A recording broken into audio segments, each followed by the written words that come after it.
Macam dia pelik eh. Okay. So kita sambung balik. Kita nak tengok proses penyaduran. Macam mana proses penyaduran ni berlaku? Ingat, proses penyaduran pertama sekali dia mesti ada bateri. Sebab dia elektrolisis. So ada bateri, satu panjang, satu pendek. Dia kadang-kadang ada 2 set, panjang, pendek, panjang, pendek. Kadang 3 set. Kita buat yang wajib je lah, buat satu set je. Satu panjang, satu pendek. Yang panjang ni kita panggil sebagai, panjang ni anode. Yang pendek ni kita panggil sebagai cathode. So, ini ada wire. Ada wire. So, dekat anode, ingat siapa yang dekat anode, siapa yang dekat cathode. Cathode ni K. K ni sama dengan kumpul. Siapa yang kita nak kumpul? Yang kita nak kumpul adalah barang yang disadur. Akhir sekali, akhir eksperimen yang kita nak ambil, yang kita nak kumpul adalah barang yang disadur. So, apa-apa barang yang disadur, kita kena letak dekat cathode. Maksud dia, apa contoh barang yang disadur? Sudu. Kadang-kadang kunci. Kadang-kadang gelang. Kadang-kadang rim. Kadang-kadang macam-macam lah. Apa saja bahan logam yang daripada besi, kita nak elakkan dia daripada berkarat, kita sadur dengan logam yang susah nak berkarat. So, bila dekat cathode ni, contoh dalam soalan ni, dia nak sadur sudu. So, dia buat gambar sudu. Anode. Anode ni siapa? Anode ini adalah logam. Logam yang nak disadur. Logam ni lah logam yang kita nak disadur. Kalau sudu ni kita nak sadur dengan emas, so logam dia ni kena emas. Kalau kita nak sadurkan sudu ni dengan kuprum, kita kena letak logam ni kuprum. Logam yang hendak logam yang digunakan.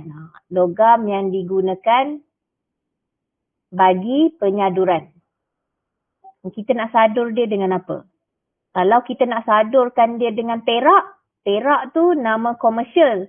Nama sebenar dia argentum. Kalau kita nak sadurkan sudu ni dengan argentum, so logam dia ni adalah argentum kat sini. So ini logam yang digunakan bagi penyaduran. Sekarang kemudian yang ketiga awak kena tahu, okey. Yang kedua tadi, kenal pasti anode dan cathode. Maksud teacher anode dengan cathode ni, anode ni adalah logam. Logam letak dekat anode dan cathode ni adalah kumpul. Barang yang kita nak kumpul. Barang yang disadur. Kena tahu ni konsep dia. Kemudian yang ketiga, tengok elektrolit. Okey, elektrolit tu apa? Elektrolit ni, cecair ni. Yang kat dalam mangkuk ni. Okey, cecair ni. Cecair. Elektrolit ni kena pakai apa? Elektrolit ni kena pakai jenis larutan yang mempunyai logam yang digunakan. Kalau contoh dia larutan, elektrolit yang kita kena pakai adalah larutan logam nitrat. Apa maksud larutan logam nitrat? Kalau contoh, teacher nak sadur dia dengan logam ni, contoh adalah kuprum. So, elektrolit dia mesti larutan kuprum nitrat. Macam tu. Kalau contoh dia, teacher nak sadur tak nak kuprum. Teacher nak sadur dengan argentum. Perak tadi kan? So, argentum. Perak tu adalah argentum. Kalau logam dia argentum, so, larutan dia adalah larutan argentum nitrat.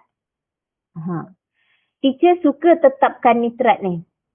Sebab apa? Sebenarnya tak wajib belakang ni nitrat. Tapi kadang-kadang soalan tiba-tiba dia biarkan elektrolit ni dia tulis X, larutan X. Cadangkan satu larutan X. So kena tahu nama dia sebab tu teacher suka pakai larutan yang belakang dia nitrat.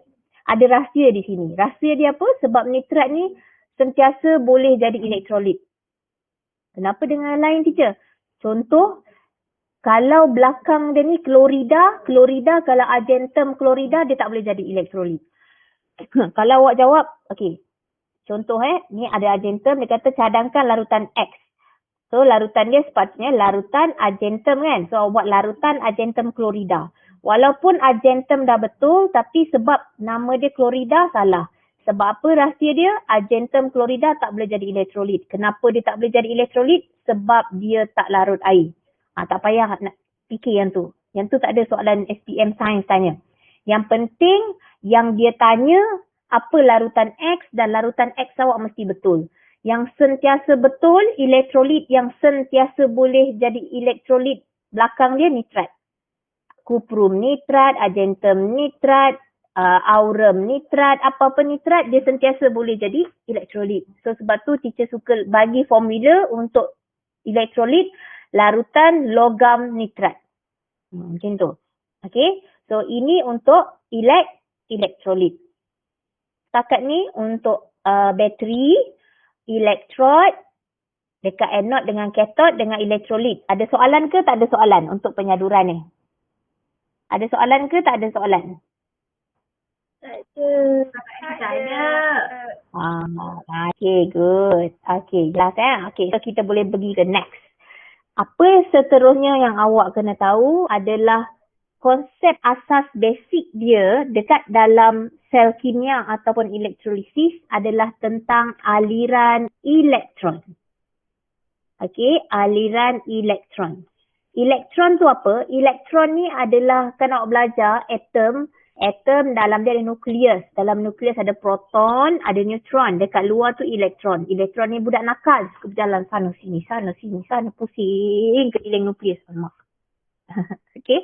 So, bila dekat dalam peralatan elektrik, contoh dia sel elektrolitik ni, dia kan elektrik, yang berjalan bawa cas-cas tu adalah elektron. Okay. So, elektron ni dia akan bergerak. Kemana? Soalan suka tanya. So, ingat aliran elektron daripada anode ke kathod. Aliran elektron sentiasa anode ke kathod. Maksud dia kalau awak tengok ini yang panjang anode kan? Ini kathod. So, elektron tu akan bergerak daripada elektrod logam ni, daripada logam pergi ke sudu. So dia punya aliran elektron dia macam ni. Daripada sini, dia pergi ke sini and then ke sini. Anode ke kathod. So ini adalah aliran elektron. Itu yang keempat yang awak kena ingat. Iaitu aliran elektron. Anode ke kathod. Lepas tu, dia akan sentiasa anode kathod, anode kathod, anode kathod, anode kathod. Elektron tu akan sentiasa bergerak dekat wayar penyambung ni. Okey. Lepas awak dah kena ingat tentang aliran elektron, awak kena tahu part ni yang pelajar selalu problem tentang pemerhatian. Apa yang berlaku dekat anode dengan kathod? Okey, ni cerita. Macam contoh awak kan. Awak nampak kawan awak ni, kenapa dia tu kan? Tiba-tiba dia marah. Kenapa tengok kan awak ni, pelik lah hari ni dia. Lepas tu kawan awak pun datang. Sebenarnya macam gini.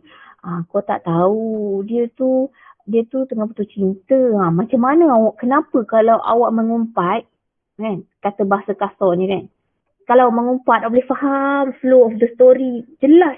Sampai habis kawan awak cerita, orang belakang tanya, apa dia cerita apa kat kau? Awak boleh cerita sebiji sama. Macam tu. Pandai tak? Macam mana awak boleh? Kenapa awak boleh faham? Kenapa awak boleh ulang kawan awak cerita waktu dia mengumpat tu? Jadi kenapa kalau belajar ni, susah nak ulang balik. Baru tu, okey faham, cuba ulang balik. Betul tak? Betul tak dia cakap? Dosa kan? banyak Dosa banyak. Sambil macam teacher, dosa banyak. So, moral of the story, kalau kita boleh story pasal orang lain, kalau nak story pasal sel kimia pun kacang malodeh. Boleh. Awak pun boleh story pasal sel kimia. Kalau kawan kata, apa dia? Meh, aku cerita pasal sel kimia. Cuba cerita ke kawan. Kalau kawan ajak mengumpat, awak pun ajak cerita pasal sel kimia. InsyaAllah, awak jadi A+ nanti. So, kita tengok. Apa jadi dekat anode? Macam ni. Anode ni, dekat anode, awak kena tahu.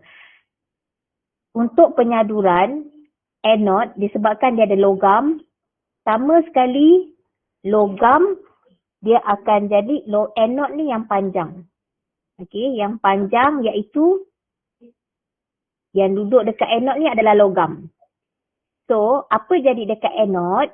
Logam dia akan jadi ion logam.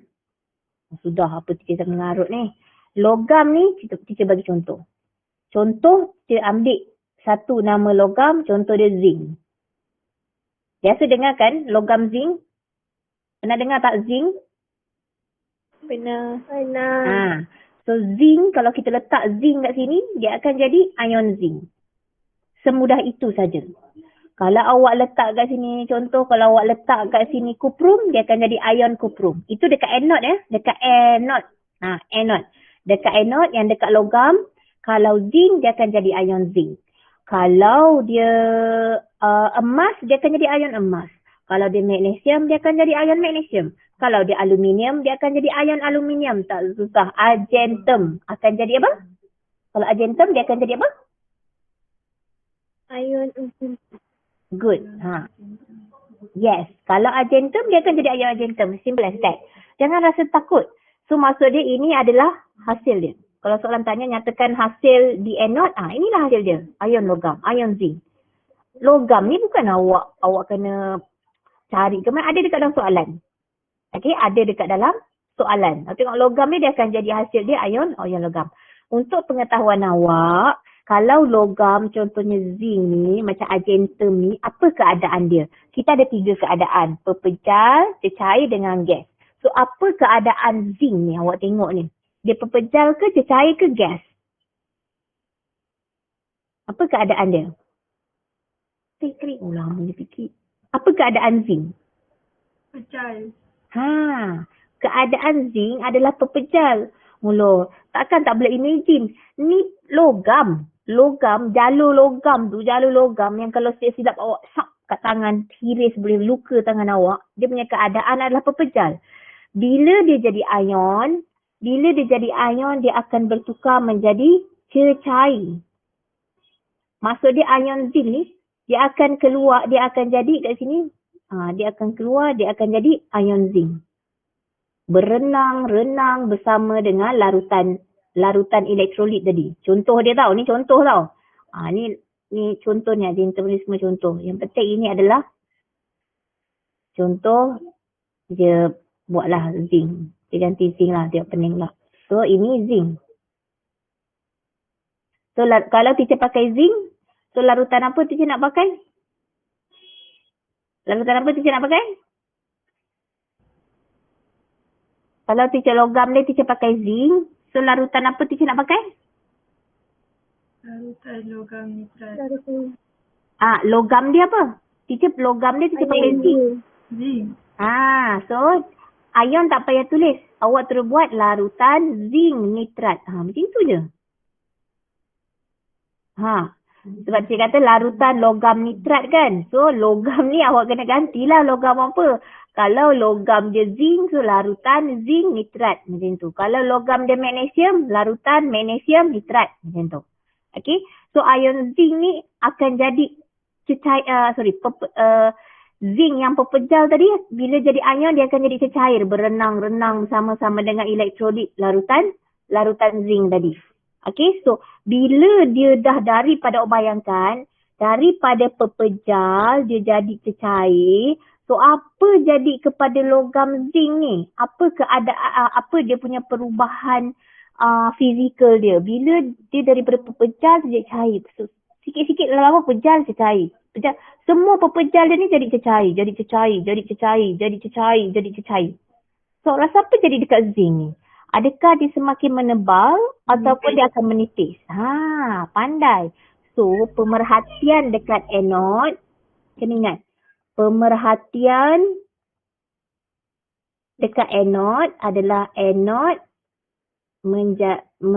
akan menipis ataupun menjadi tipis. Kenapa dia menipis, teacher? Awak contohlah, awak ada cube gula. Katalah ni cube gula. Cube gula kan. Gula kan kalau orang kaya makan gula, ada yang gula dalam cube tu. Cube gula tu bila letak dekat dalam air, So dia akan jadi daripada pebejal gula, dia akan jadi ion gula. So bila dia jadi ion gula, apa jadi dekat cube gula tu? Lama-lama cube gula tu menipis-nipis, lama hilang. Sebab apa? Sebab dia daripada pepejal dia jadi cecair. Daripada atom dia jadi ion. Sebab tu bila kita tengok dekat anode ni, dia punya zinc akan menipis.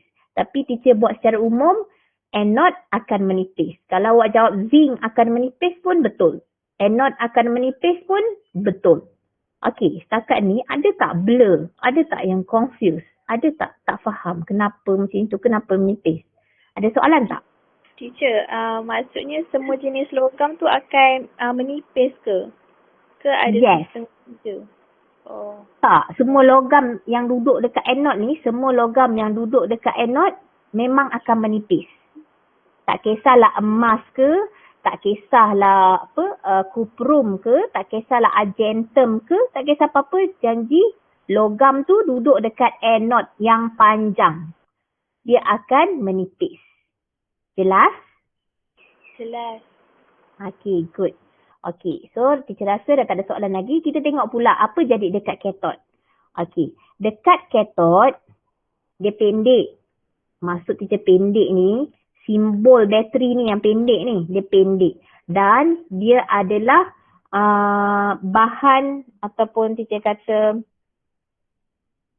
bahan yang nak disadur. Okay, barang yang nak disadur, yang nak dikumpul. So dalam soalan ni adalah sudu. Jadi awak tak tahu je apa teacher lukis tu, ni sudu ya. Okay. Yang pendek ini adalah barang yang nak disadur. Iaitu dalam kes kita ni sudu. Apa jadi dekat sudu? Dekat cathode dia berbeza. Jauh beza daripada anode. Cathode cerita dia dah lain. Cathode akan ada hadir cation. Ingat, hadir cation. Apa itu cation? Cation ni adalah ion positif. Apa pula teacher? Macam mana nak tahu dia ion positif? So tengok dekat larutan. Tengok dekat larutan, bila ada larutan yang kita buat game masa tu, bila ada larutan maksudnya dia ada ion hidrogen dengan ion hidroksida. Ingat tak? Kita buat dekat ni. Kita buat dekat whiteboard lain sekejap. Kalau kita kata larutan kan, kalau kita kata larutan, ingat tak? Ada kita buat game tu. Larutan natrium klorida. Kalau larutan, kita nak cari ion yang hadir. Ion yang hadir ni, jangan kata pula, ion yang tak hadir tu kenapa teacher dia demam ke apa? Jangan cakap macam tu ya. Maksud ion yang hadir ni, ion yang ada lah. Yang kata, oh ni ion yang hadir. Habis ion yang tak hadir kat mana? Dia bukan nak ada yang hadir, tak ada. Bukannya dia sebab tak datang ponteng ke apa, tak ada. Kita kata ion yang hadir ni maksud dia ion yang ada, memang ada. Tak ada yang tak hadir. Memang ion hadir ni maksud ion yang ada dekat dalam larutan natrium klorida. So bila kita nak tengok ion apa yang hadir, kena take note. Ada perkataan larutan. Bila ada perkataan larutan, automatik dia ada dua ion tambahan, iaitu ion hidrogen dengan ion hidroksida. Macam mana nak hafal ni teacher? Boleh hafal. Biasakan tengok lama-lama awak hafal. Bila larutan, conteng kat mana-mana. Bila dekat dalam elektrokimia, larutan maksudnya akan ada package dua jenis ion, iaitu ion hidrogen dengan ion hidroksida. Ini datang daripada mana ion hidrogen, ion hidroksida? Daripada air. So ion hidrogen ni dia charge dia positif ataupun kita kata sebagai cation. Ingat, ion hidrogen ni cation. Ion hidroksida anion. So kalau dia anion, dia akan duduk dekat anode. Tapi walaupun dia duduk kat anode, dia takkan jadi apa. Sebab bila kita dekat anode, kita pakai logam tu akan mengion. So anion ni jadi apa? Dia tetap jadi dia. Ion hidroksida tu tetap akan duduk dekat situ sebagai larutan. Dia takkan berubah. Dan cation dia akan pergi ke cathode. Okay. So bila kita nak listkan ion yang hadir, Ingat, ada cation, ada anion. Cation atau cation macam mana? Larutan tadi kita tahu. Ion hidrogen, cation. Untuk yang ni, siapa kat mana nak cari ion cation, yang kat depan ni lah cation. Yang dekat belakang anion. Depan ni cation. Kalau contoh dia teacher tuliskan. Contoh kalau teacher bagi larutan, contoh.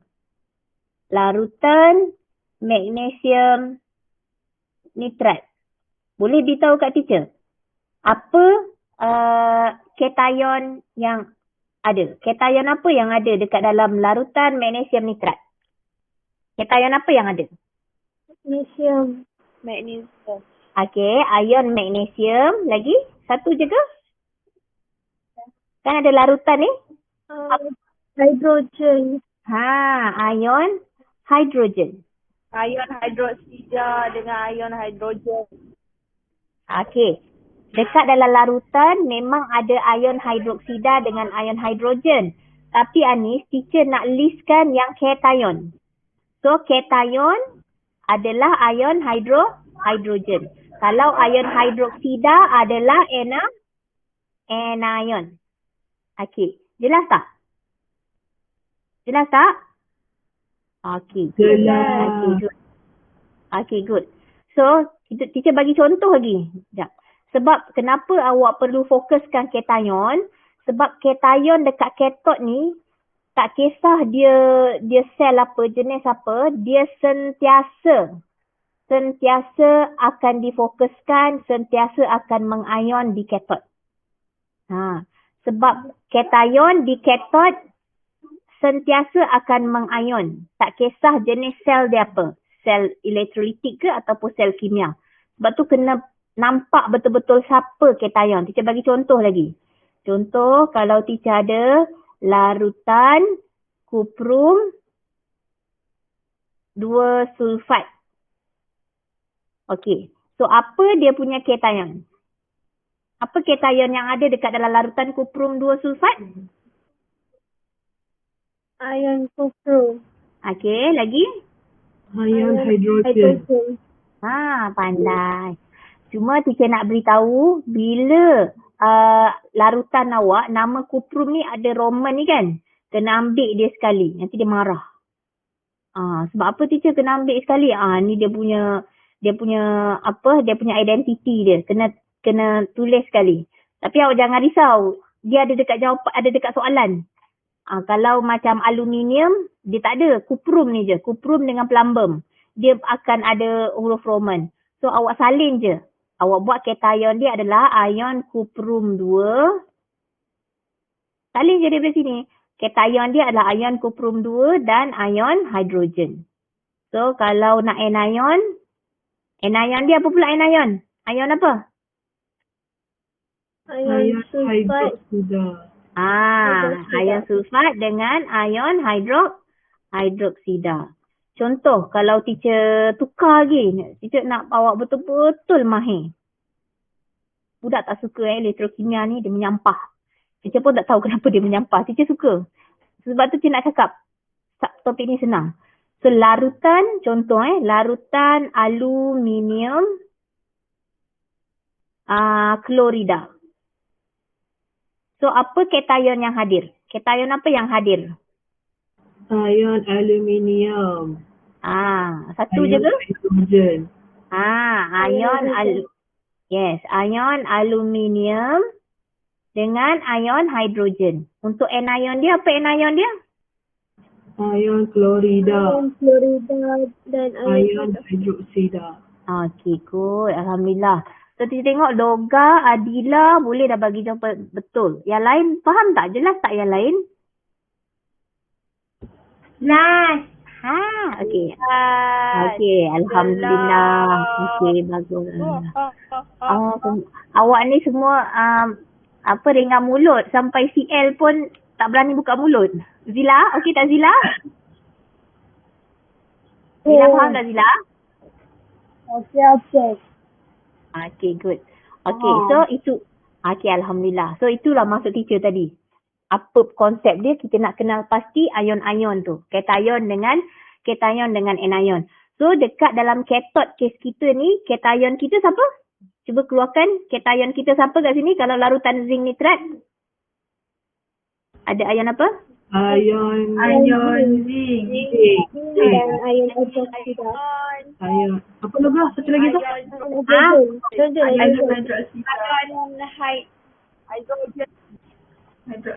Kita tengok ionide je. Hydrogen. Aduh. Teacher tengok ionide je. Ionide ada ya? Ion hydrogen. Baik semua perempuan. Okey, so ion hydrogen dengan ion zinc. Untuk dekat cathode ni ada satu yang awak kena take note. Okey, apa yang akan jadi? Kalau anode ni senang, logam jadi ion logam. Cathode ni awak kena ingat ion yang kedudukan rendah. Kedudukan rendah panjangnya dalam siri elektrokimia, dalam SEK. Apa itu SEK? Ya, kita buat kat sini. SEK kalau nak cantik mesti ambil zat besi. Ini adalah besi. Fe ni adalah besi, ferrum. Besi supaya perempuan halus, kurus, anggun. Ni. Sebelum ni teacher buat cun, tapi ada yang tak ingat cun Cu tu formula untuk kuprum. So buatlah kurus. Bagi ingat senang. So kalau teacher kita tengok daripada SEK ni, ion yang kita ada adalah ion zinc dengan ion hydrogen. Cari dekat kita punya SEK. Mana ion zinc? Ini adalah ion zinc. Zinc kat sini. Hydrogen H dekat sini. So siapa yang lebih rendah? Zinc, hydrogen. So ion yang kedudukan dia rendah dalam SEK, dia akan nyah cas. Dia akan buang cas. Kalau ion logam, dia akan jadi logam. Kalau ion hydrogen ni logam atau bukan logam?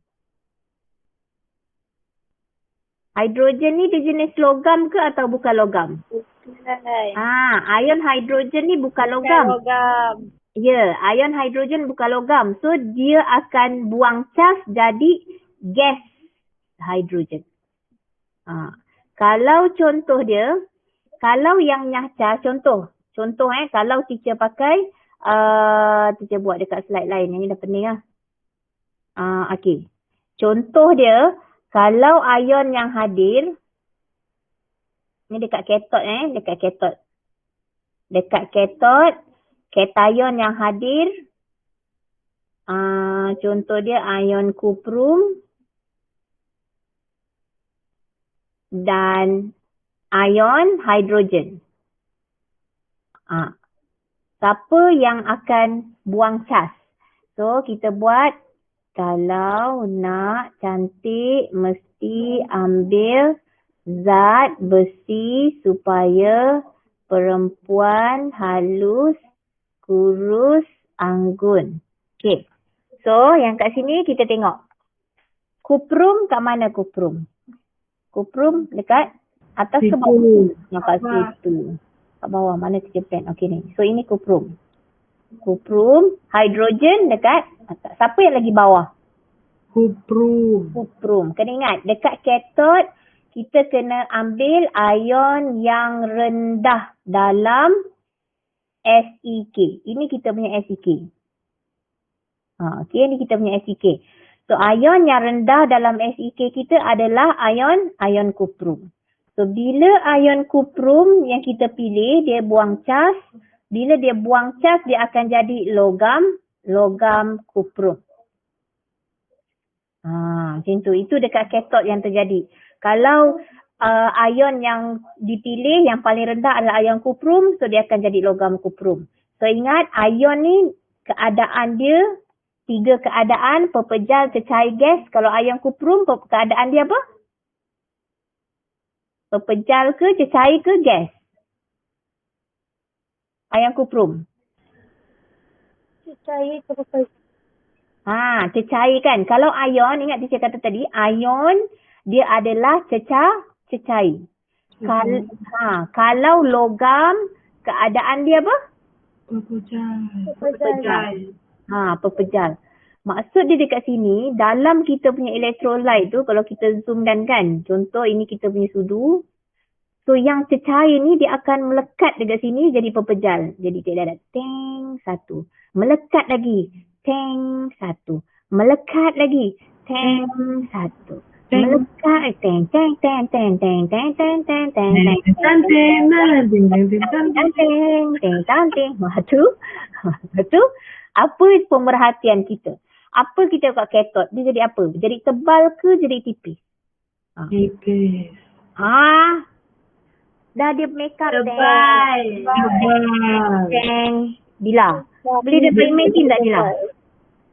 Boleh imagine tak Dila? So apa jadi dekat cathode? Nampak? Boleh? Cathode jadi apa? Tebal. Tebal. Cathode menjadi tebal. Anode akan nipis. Anode nipis. Cathode dia akan jadi tebal. Kadang-kadang soalan tanya, apa jadi kepada jisim? Tapi kalau pemerhatian tak boleh beritahu jisim. Sebab kita perhati, kita tak boleh timbang. Maksudnya dengan tengok, awak tak boleh tengok sampai timbang. Awak tak boleh tengok teacher. Teacher dah 80 kilo. Tak boleh. Betul tak? Awak kena ambil penimbang, awak kena timbang teacher baru tahu berapa berat teacher. So pemerhatian tak boleh tulis jisim tau. Awak cuma nampak dia tebal ataupun dia tipis. Maksud teacher jika soalan tanya apa jadi kepada jisim. So kalau soalan tanya apa jadi kepada jisim, awak rasa jisim dia meningkat ke berkurang? Meningkat. Pandai. Jisim meningkat ataupun bertambah. Gitu. Okay? Good job. Tapi kalau contoh dia macam kes tadi, kalau kes tadi tu, kes yang lain kan, kes yang tadi tu lah, yang first tadi tu, kalau kita punya cathode, ion yang hadir dia adalah ion zinc dengan ion hidrogen. Siapa yang kedudukan dia lagi rendah? Ion hidrogen. So kation yang rendah dalam SEK. Kation yang rendah dalam SEK adalah ion hidrogen. So tadi kita beritahu kalau ion hidrogen dia bukan logam. Bila dia buang charge dia akan jadi apa? Bila dia buang charge jadi apa? Gas. Dia akan jadi gas hidrogen. So kalau gas, awak bayangkan ini awak punya sudu kan. Contoh ni awak punya sudu. Kemudian ini awak punya larutan. So kalau gas tu apa pemerhatian dia? Adakah dia tebal? Awak bayangkan bila awak tiup, awak bekalkan gas. Apa-apa kan, awak hembuskan gas dekat dalam air. Apa yang akan keluar? Apa akan keluar dekat larutan ni? Nampak apa? Bila ada kita masukkan gas. Ya. Okey. Tapi istilah buih salah tau. Buih tu sabun. Gelembung. Yang kita akan nampak adalah bleb kat sini. Ini bleb ni kita kata pemerhatian kita adalah pemerhatian gelembung. Gelembung. Gas terhasil.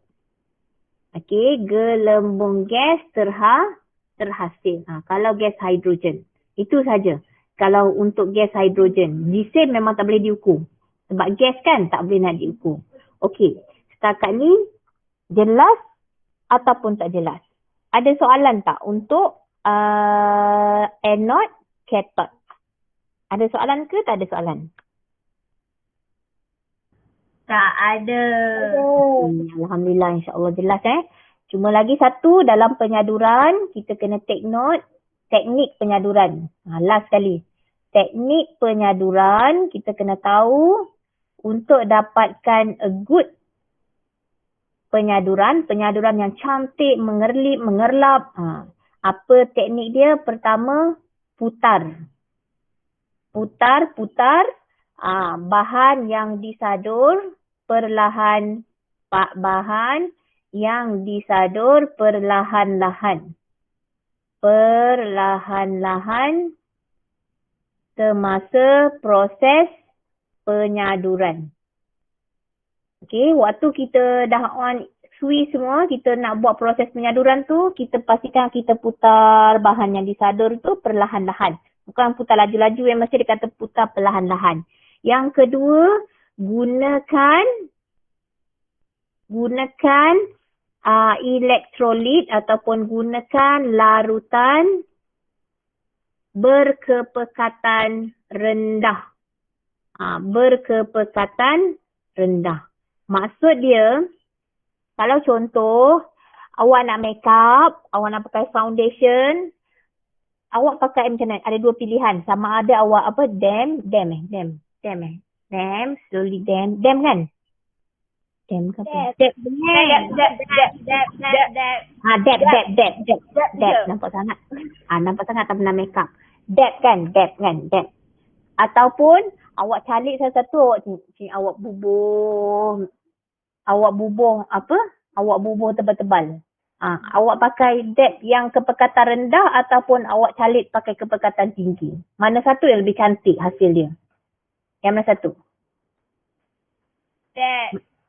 Dab lagi rata dan cantik. Tapi kalau kita pakai calit kepekatan rendah, conteng, apa jadi? Bercapuk-capuk kita punya muka. Bila peluh nampak sini, ni nampak putih. Yang sini dah berkilat dah ni. Okey, so sebab tu penyaduran pun sama. Kena guna larutan berkepekatan rendah. Okey, ini antara teknik penyaduran. So kita baru nak tengok soalan. Awak.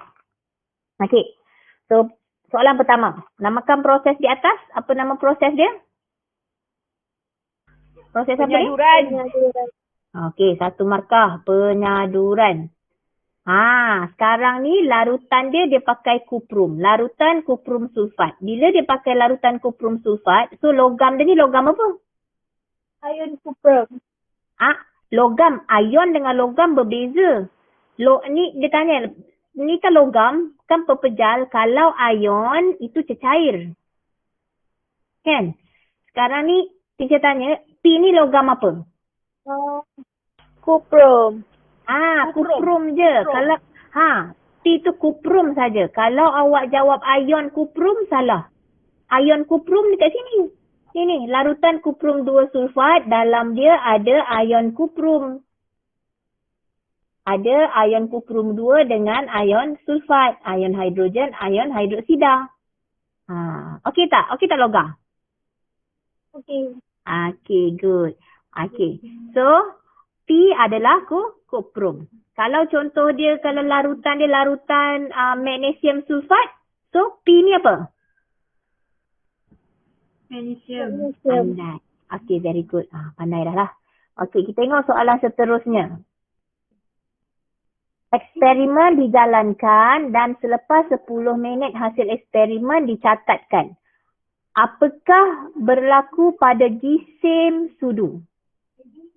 Apa yang jadi kepada jisim sudu? Bertambah. Jisim bertambah. Bertambah. Kalau dia tanya nyatakan pemerhatian pada sudu, kita jadi cakap apa? Semakin menebal. Sudu menebal. Okey. Mali nampak dah ada idea. Tapi teacher risau Mali hilang markah. Sebab macam contoh jisim sudu, Mali kata bertambah. Kena dia jisim bertambah. Bila kata apa jadi kepada, pemerhatian kepada sudu? Sudu menebal. Mesti ada, memang ada ringkas. Tapi dia kena yes. Subjek dengan predikat. I like. Betul. Okey. So apa yang berlaku pada P? P ni tadi adalah kuprum. Apa yang pemerhatian ni, apa yang berlaku ni adalah secara tak langsung dia tanya pemerhatian. Apa pemerhatian pada P, pada kuprum? P menipis. P menipis. Ataupun kuprum menjadi tipis. Kuprum menipis. Boleh juga. Okey. Cadangkan 2 cara untuk mendapatkan hasil penyaduran yang bermutu. Apa teacher beritahu tadi? Pertama apa dia? Putar bahan yang disadur perlahan semasa proses penyaduran. Putar bahan yang disadur dengan perlahan semasa proses penyaduran. Okey. Yang kedua? Gunakan larutan perkepatan rendah. Berkepekatan rendah. Gunakan larutan berkepekatan rendah. Sebenarnya ada lagi juga yang lain. Contoh dia gunakan arus elektrik yang rendah. Semua rendah. Arus elektrik rendah, kepekatan pun rendah. Okey. So kita tengok pula soalan yang keempat. Kat sini teacher nak beritahu tolong baiki ni asal dia ada bateri kan. Soalan ni salah. Okey, ada 2 benda yang salah kat sini. Ni B pun tak ada ni. B ni kenapa dia tak ada jawapan? Dia ambil, mungkin cikgu ni ambil soalan daripada soalan lain, dia tukar bahan dia tak mengena. Sebab bila dia tanya nyatakan apa berlaku kepada larutan argentum nitrat, larutan argentum nitrat ni tiada warna. Maksud dia tidak berwarna. Kalau bahasa kita nampak dia jernih. Okey. So awal dengan akhir sama, daripada tiada warna menjadi tiada warna, tiada perubahan. Yang dia boleh tanya kat sini apa yang berlaku kepada larutan kuprum 2 nitrat, baru kita boleh kata warna biru semakin pudar ataupun warna biru menjadi tiada berwarna. Baru sesuai soalan tu. So B ni tak sesuai, tolong cancelkan. Sebab kalau teacher bagi jawapan nanti memeningkan kepala awak sebab cara teknik penyoalan silap. Okey. So kita tengok tentang sel kimia. Apa yang teacher cerita dekat awak tadi tentang sel elektrolitik penyaduran dengan sel kimia sebenarnya adalah lebih kurang sama. Okey, teacher tunjukkan lagi basic tentang sel kimia. Pertama sekali yang awak kena tahu sel kimia tentang perubahan tenaga. Apa perubahan tenaga yang berlaku dalam sel kimia? Apa dia punya perubahan tenaga? Apa perubahan tenaga? Maksud dia daripada tenaga apa kepada tenaga apa dalam sel kimia? Tenaga haba. Tenaga haba. Kat sini nampak haba tak? Tenaga kimia. Jangan pening-pening. Tengok daripada nama sel dia. Tenaga kimia ke tenaga elektrik? Sebab nama dia kan sel kimia, so dia adalah asal daripada tenaga kimia. Dan kita tahu daripada sel kimia ni dia boleh menyalakan mentol, dia boleh menggerakkan jarum galvanometer, maksudnya dia boleh menghasilkan tenaga elektrik. Ini soalan wajib selalu tanya. Perubahan tenaga. Tak susah. Sel kimia, tenaga kimia kepada tenaga elektrik. Kalau sel elektrolitik, tenaga elektrik kepada tenaga kimia. Terbalik. Okey, 2 benda ni. Tak payah pening-pening tenaga haba, tenaga cahaya, tak ada. Sel kimia, tenaga kimia kepada tenaga elektrik. Sel elektrolisis atau elektrolitik, tenaga elektrik kepada tenaga kimia. 2 benda tu pimai tantu. Ni ke sana ke sini. Sini ke sana ke sini. Dia pergi 2 tempat tu je. Okey? Dan dalam sel kimia ni awak kena take note. Sel kimia tak ada bateri. Sudah. Bila tak ada bateri, macam mana kita nak tahu siapa anode, siapa kathode? Sebab sebelum ni kita tahu anode kathode panjang pendek. Panjang anode, kathode pendek. Ni sekarang tak ada bateri. Macam mana nak tahu anode? Jangan risau. So, macam tadi juga kita kena pakai SEK. Sebab tu dalam elektrokimia SEK sangat penting. Tuliskan, kalau nak cantik, mesti ambil zat besi supaya perempuan halus, kurus, anggun. Okey. So, pertama sekali dalam sel kimia, apa yang awak kena fokuskan adalah awak cari mana logam yang lebih elektropositif. Contoh teacher bagi contoh. V dengan contoh kat sini. Okey, ini ada 2 logam. Okey. Okey, so katalah teacher kat sini teacher pakai aluminium. Aluminium. Yang sini teacher pakai ferrum. Okay. So ini larutan. Untuk sel kimia, larutan dia tak kisah apa-apa elektrolit. Dia tak sama macam penyaduran. Kalau penyaduran, elektrolit dia mesti nama larutan logam tu. Tapi kalau dalam sel kimia tak kisah. Nak letak asid pun boleh. Nak letak cuka cair pun boleh. Nak letak garam, larutan garam pun boleh. Apa-apa yang elektrolit. Step yang pertama, antara 2 logam ni, step yang pertama, identify logam yang lebih elektropositif. Maksud logam yang lebih elektropositif adalah logam di atas ataupun logam paling atas dalam SEK. Okey, logam paling atas dalam SEK. Kenapa? Sebab logam paling atas dalam SEK adalah anode. So, awak tengok. Awak pakai aluminium dengan ferrum. Mana aluminium? Ni aluminium Al.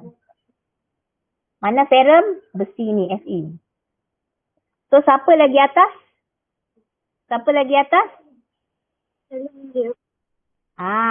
Yang lagi atas adalah aluminium. Maksud dia aluminium adalah anode. Terus buat kat sini. Anode.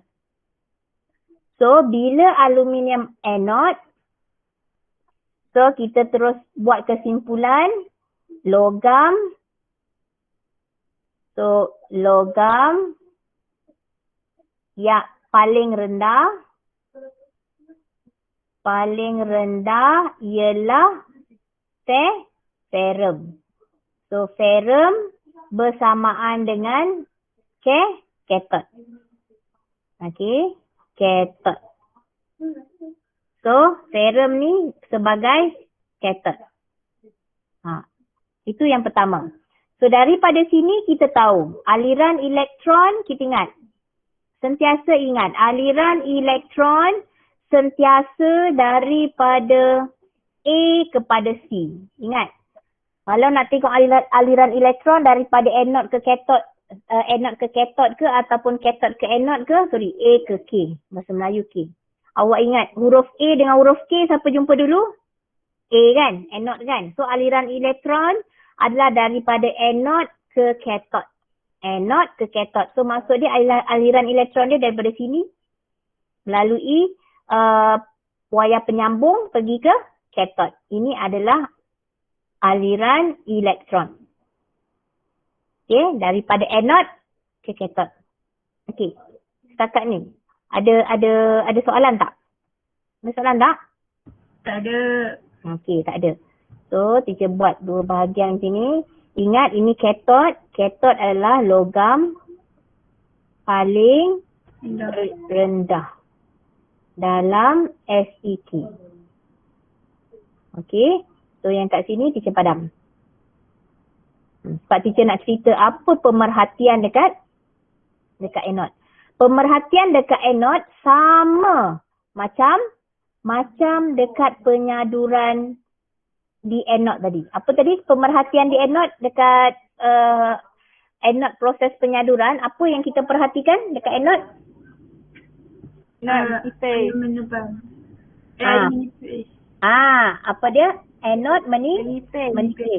Okey, itu pemerhatian. Kita terus lompat ke pemerhatian pula. Sekejap buat satu-satu. So, apa yang sebelum pemerhatian, apa jadi kepada anode? Anode ni adalah logam aluminium.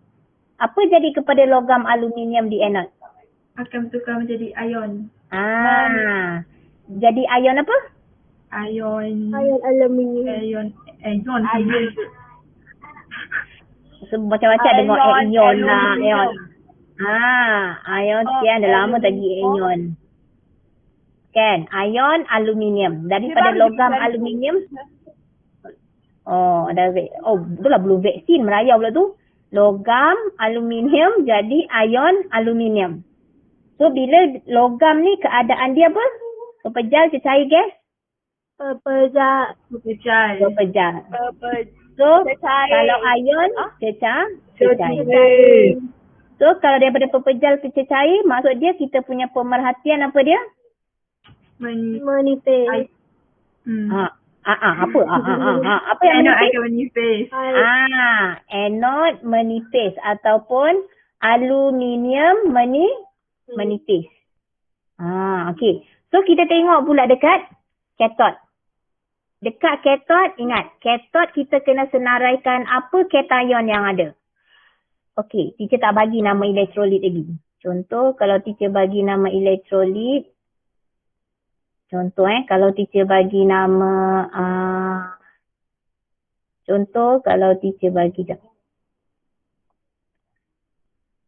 cantik je. Buat macam tu tak cantik pun. So contoh teacher buat larutan argentum nitrat. Nampak? Kalau untuk sel kimia tak kisah dia punya larutan logam apa. Walaupun teacher pakai aluminium dengan ferrum, tiba-tiba logam dekat dalam larutan, teacher pakai larutan argentum nitrat, tak kisah. Dalam sel kimia tak kisah. Okay. So kalau teacher pakai larutan argentum nitrat, so kation apa yang akan hadir? Kation apa yang akan hadir dalam larutan argentum nitrat? Ion Dan Okay. Ion argentum dan ion hidrogen. Mali macam ada sensitivity. Ion hydrogen. Sensitif dia sebut ion hydrogen. Okay. So ion argentum ataupun ion hydrogen. So kita tengok mana argentum. Ion argentum dekat sini. Mana tujuh punya ni? Okay ni. Ni argentum. Okay. Ion hydrogen dekat sini. So siapa yang paling bawah? Bila kita dekat katot ni, kita akan pilih cation paling rendah dalam SEC. So siapa yang paling rendah? Ion argentum ke ion hydrogen? So ion argentum kepada apa? Bila dia buang cas, dia jadi apa? Ini argentum kan logam. So ion argentum jadi gas. Kalau logam dia akan jadi gas ke? Kalau logam, argentum ni logam. Argentum. Ini logam. Argentum ni logam. So yang ada kat sini, kan sayang-sayang semua. Sorry, teacher lupa nak beritahu. Yang dekat SEK ni semua logam kecuali makcik hyd ni. Makcik hidrogen saja yang bukan logam. Yang mana bila dia buang cas, dia jadi gas. Okay, bila dia buang cas daripada ion hidrogen, dia akan jadi gas hidrogen. Dia sahaja. Yang lain ni, ion kalium akan jadi logam kalium. Ion natrium jadi logam natrium. Ion kalsium akan jadi logam kalsium. Ion magnesium jadi logam magnesium. Kita sampai bawah tak habis mengajar. So, maksud dia kalau ion argentum, dia akan jadi apa? Logam argentum. Yes, logam argentum. So, ingat ya, dalam SEK ni seorang je yang hyd ni, yang bukan logam. Dia adalah bukan logam, so bila dia buang cas, dia akan jadi gas. Gas apa? Gas hidrogen. So awak tengok kat, ya? Teacher, maknanya kan, kalau semua tu logam, hidrogen tu je yang bukan logam. Sebab ni kalau dia bertukar daripada ion tu, dia akan bertukar ke logam lah. Si siapa tu? Si ion logam ke ataupun ion hidrogen? Ion logam. Ya. Maksud dia ion logam bila dia buang cas, dia bertukar, dia akan jadi logam. Okey. Okay, good. Maksud dia yang sini ni apa ni mana dia punya laser? Okey ni. Maksud dia ni kalau K ni kalium tau. Kalium, ion kalium bila dia bertukar jadi logam kalium. Ion natrium bila dia bertukar dia akan jadi logam natrium. Ion zinc bila dia bertukar jadi logam zinc. Ion aluminium kalau dia bertukar dia akan jadi logam aluminium. Contoh lagi, ion kuprum bila dia bertukar jadi logam kuprum. Hanya si hidrogen ni dia bukan logam. So ion hidrogen dia akan bertukar jadi gas hidrogen. Sebab dia bukan logam. Okay, jelas? Jelas tak? Jelas. Okay, good. So kat sini ion argentum dia adalah cecair. Bila dia jadi logam argentum, dia akan jadi pepejang. So, macam teacher kata tadi, nanti ion argentum ni mula-mula dia berenang ion kan. Dia dalam cecair, berenang. Bila je maksudnya bila je elektron datang masuk kat dia, ion ni akan cap, dia akan buang cas, dia akan jadi logam argentum. Cap, logam argentum. Cap, logam argentum. Cap, logam argentum. So apa jadi dekat sini ni, dekat logam ferrum ni? Apa jadi dekat ferrum ni? Apa pemerhatian dekat katot? Apa pemerhatian dekat katot? Katot akan menebal. Katot akan menebal. Dalam situasi kita ni, katot kita siapa? Ferrum. Katot ataupun kita pun boleh tulis sebagai ferrum. Ferrum akan menebal. Dalam kata lain, ferrum ni akan ditampal dekat luar ni oleh argentum. Maksudnya asal dia ferrum. Bila ion argentum buang cas, dia melekat pada ferrum. So dia akan diselaputi oleh logam argentum. Itu perumpamaan dia. Okey. Jelas ke tak jelas? Jelas. Okey, alhamdulillah. Kita boleh try jawab soalan. Berdasarkan rajah 4.1, logam manakah berfungsi sebagai anod?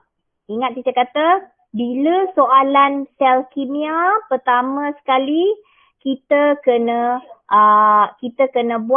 cari siapa yang lebih elektropositif, duduk dekat atas dalam siri elektrokimia. So kena buat siri elektrokimia. Kalau nak cantik mesti ambil zat besi supaya perempuan halus, kurus, anggun. So kita tengok mana magnesium. Siapa yang lagi atas? Magnesium ke ataupun argentum? Magnesium. Nampak magnesium kat sini.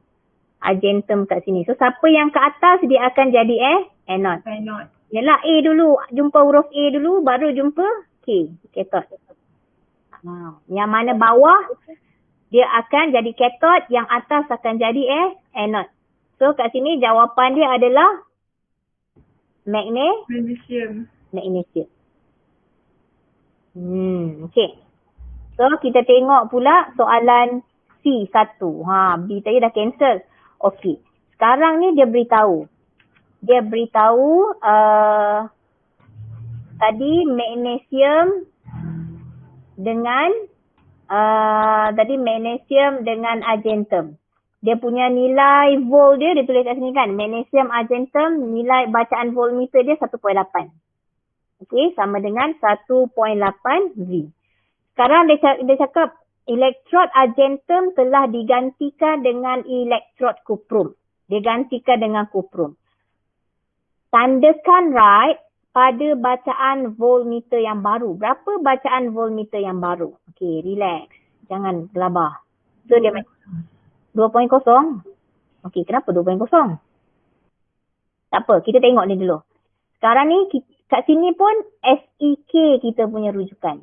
Ni kalau nak cantik mesti ambil zat besi supaya perempuan halus, urus anggut. Kalau kita punya pasangan, poin yang pertama, pasangan logam. Okey. Poin dia adalah jarak pasangan logam. Jarak pasangan logam. Maksud teacher, contoh, kalau teacher ambil magnesium dengan besi, ferrum. Contoh, magnesium dengan besi, dia punya bacaan dia 0.8 V. Kalau teacher ambil, bandingkan magnesium, sama lah ni magnesium kan, magnesium dengan argentum. Bacaan dia adalah 1.8 V. Dia macam itu. Maksud dekat sini teacher nak sampaikan, semakin jauh jarak pasangan logam dalam siri elektrokimia, semakin tinggi bacaan voltmeter. Maksud dia macam ni. So contoh kalau teacher ambil Mg ni kan, ni paras Mg kan. Mg dengan plumbum. So Mg dengan plumbum dia dalam 1.0 V. Dia macam tu. Sebab plumbum ni dia jauh sikit daripada ferrum. So dia lebih sikit, 0.8 lebih sikit 1.0.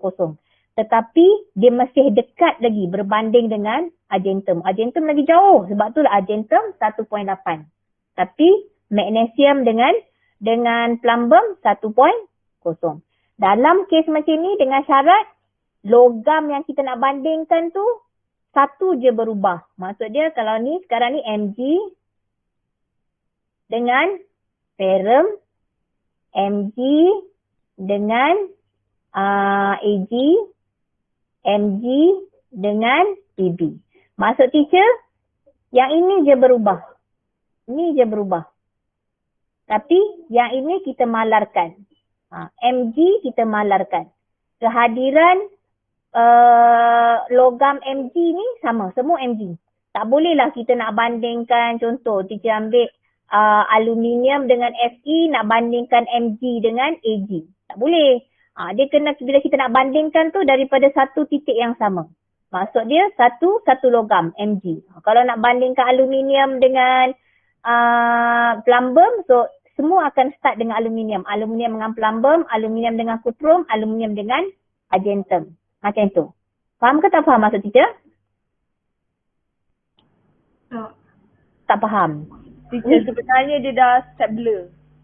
Blur dekat mana? Part ni. Daripada part ni. Okey, dia macam ni. Bila kita punya sel kimia kan kita ada macam ni kan, voltmeter kita ada 2 logam kan. Kita ada 2 logam. Okey. Contoh dia logam yang pertama ni. Okey, kita ambil yang ini adalah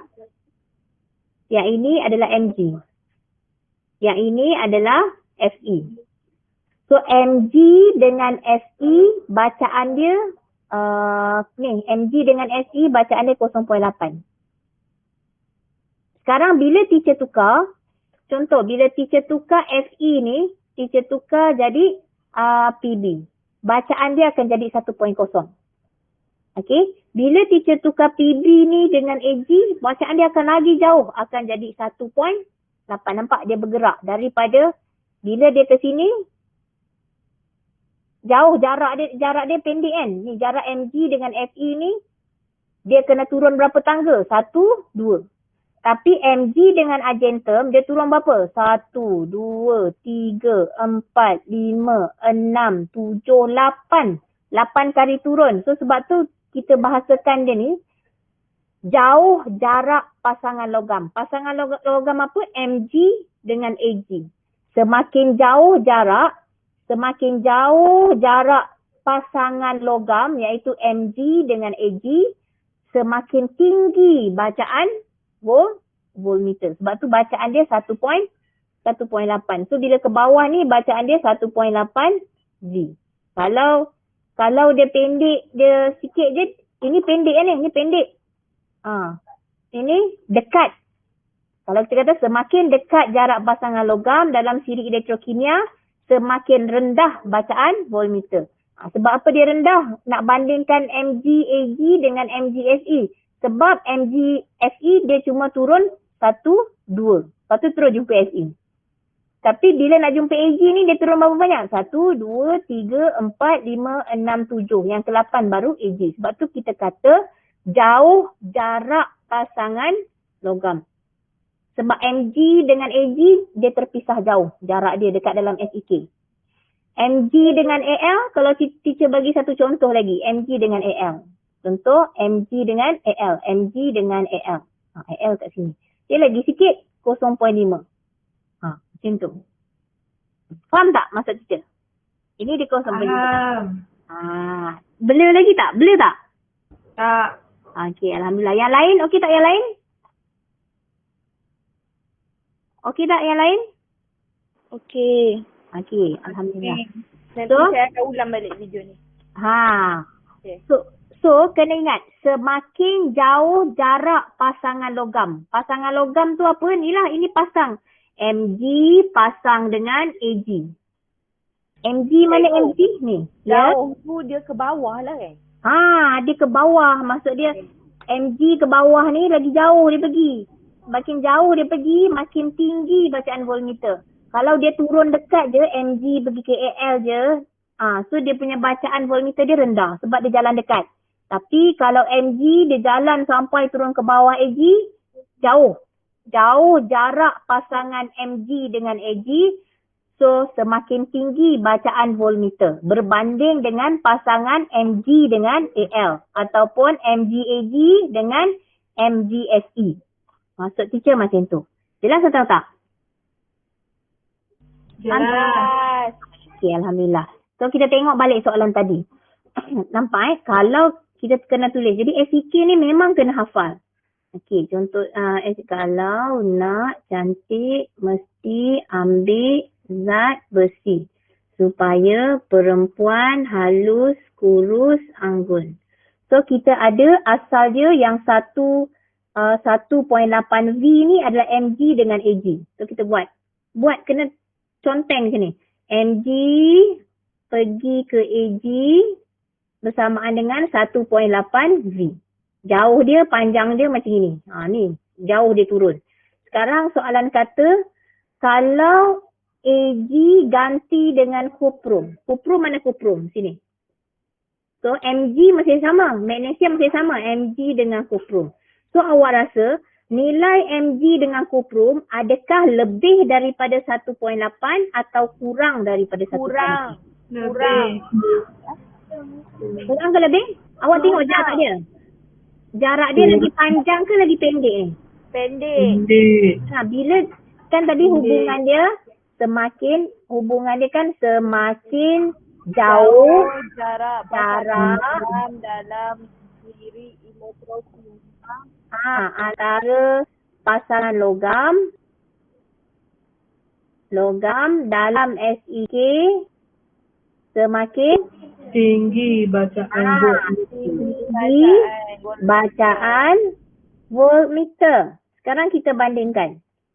Kita punya reference yang 1.8 ni jarak dia ni. Jarak pasangan logam dia ni. Ni. Ini 1.8V. Sekarang kita nak teka, kita nak ramal.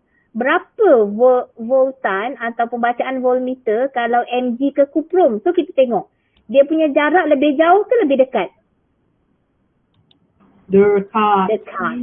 So kena ingat. Kalau jauh, bacaan tinggi.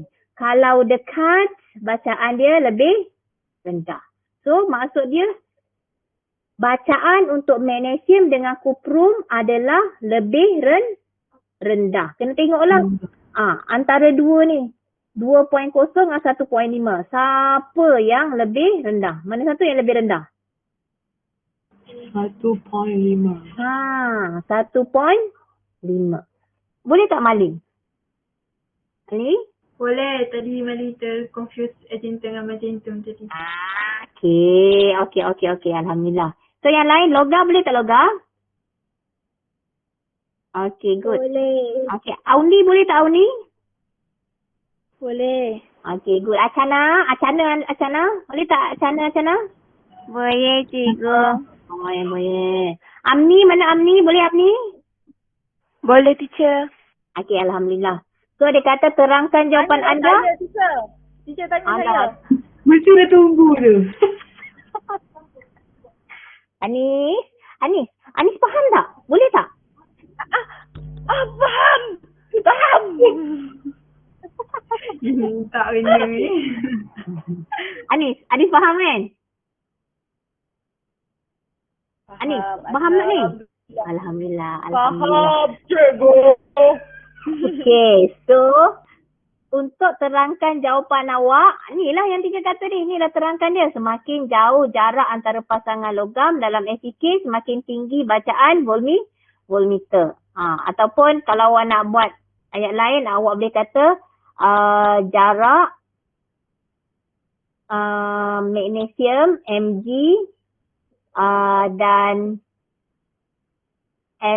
dan kuprum adalah lebih dekat berbanding